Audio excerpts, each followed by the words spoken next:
First part मैंने बता दिया था, सेकंड पार्ट आज देखेंगे। क्लास को एंड तक देखना, बहुत ही दिल लगा के देख।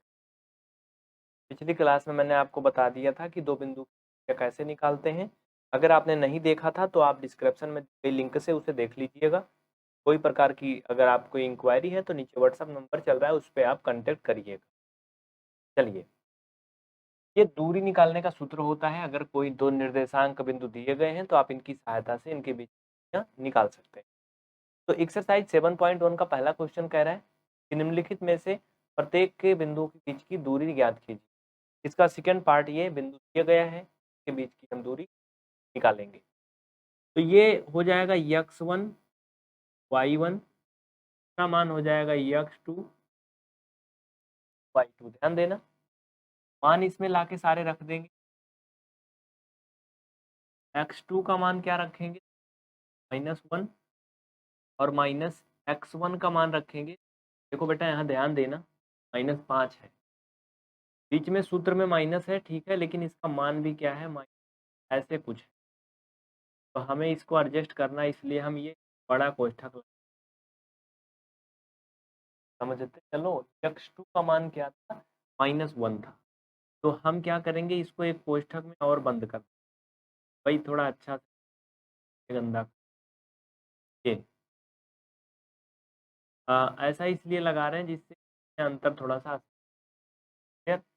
और एक चीज़ और समझ, ये बाहर से कोष्ठक लगेगा, स्क्वायर अंदर में मत लगा।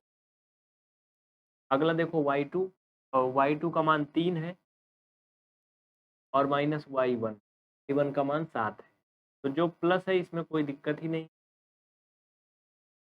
ये जरा ध्यान दीजिएगा, -1 और ये माइनस माइनस प्लस हो जाएगा, तो प्लस माइनस घट जाएगा, तब भी ये प्लस में ही आएगा 4, यानी 4 का स्क्वायर बचेगा और ये -4 का स्क्वायर बचेगा।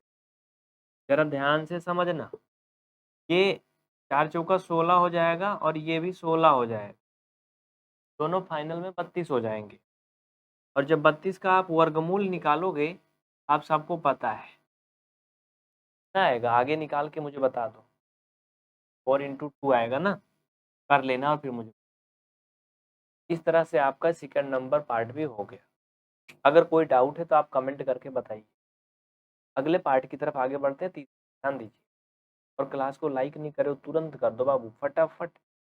और चैनल को सब्सक्राइब भी कर लो, जिससे फ्री पढ़ सको घर बैठे तुरंत।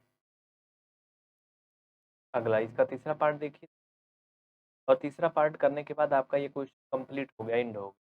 ठीक है, क्लास 10th की एनसीईआरटी मैथ कक्षा 10 की एक्सरसाइज 7.1 क्वेश्चन नंबर 1 का तीसरा पार्ट, ए बी और -a -b क्या करना हमें, ये सूत्र होता है ये आपके सामने।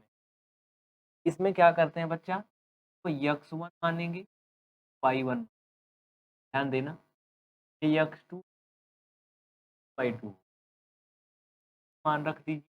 x2 का मान -x1 का मान क्या है यहाँ से, और ये होल स्क्वायर, y2 का मान माइनस और -y1 का मान यहाँ से क्या है, +b। तो ध्यान देना, बीच में माइनस था इसलिए मैंने माइनस लगाया और b की जगह पे b, ये होल स्क्वायर। बस कहानी, ये जुड़ जाएगा तो माइनस ये हो जाएगा, -a का जब होल स्क्वायर करोगे तो 4a का स्क्वायर, और ये भी माइनस माइनस जुड़ जाएगा तो ये 4b का होल स्क्वायर। और कुछ तो मुझे नहीं लगता कि होगा, अगर कुछ लग रहा है तो बता दो आप।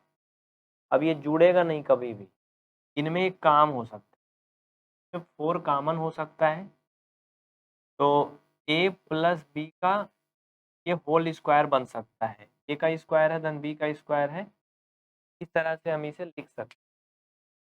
यानी फाइनल आंसर आपके सामने है। अब देखो थोड़ा सा अगला स्टेप, जैसे दूरी ही निकालना था, इतना कुछ करना जरूरी नहीं, आप इसे सीधा सीधा छोड़ दो जैसे था, बस कुछ मत करो, ये भी ना करो, इसे सीधा सीधा छोड़ दीजिए। हमने क्या किया, इसमें 4 कॉमन ले लिया, a का स्क्वायर धन b का स्क्वायर ये बच रहा है, तो ऐसे हम छोड़ देंगे बस।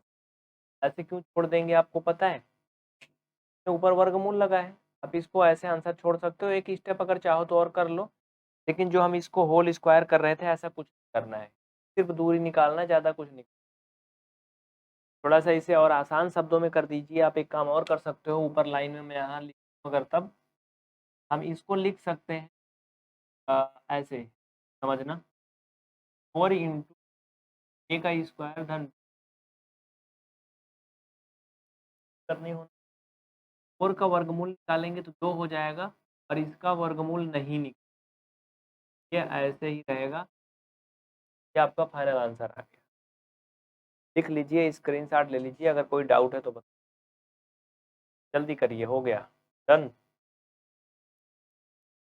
कमेंट करके बताइए अगर कहीं कुछ डाउट है।